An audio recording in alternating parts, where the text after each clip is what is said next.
ইরাকের বিপক্ষে গোলের বন্যা বইয়ে দিলেন কিলিয়ান এমবাপ্পে।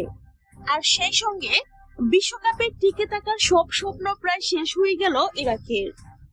বিশ্বকাপের এই গুরুত্বপূর্ণ ম্যাচে ফ্রান্সের মুখোমুখি হয়েছিল ইরাক, কিন্তু ম্যাচের শুরু থেকে দুই দলের শক্তির পার্থক্য স্পষ্ট হয়ে ওঠে। বল দখল, আক্রমণ আর গতির খেলায় পুরোপুরি আধিপত্য দেখাতে থাকে ফরাসিরা। ম্যাচের মাত্র 12 মিনিটেই চলে ওঠে কিলিয়ান এমবাপ্পে। ডি বক্সের বাইরে থেকে নেওয়া তার দুর্দান্ত শট সোজা জড়িয়ে যায় জালে। গোলকিপারের তখন কিছুই করার ছিল না। আর সেই গোলের পর থেকেই যেন আরো ভয়ঙ্কর হয়ে ওঠে এই ফরাসি তারকা।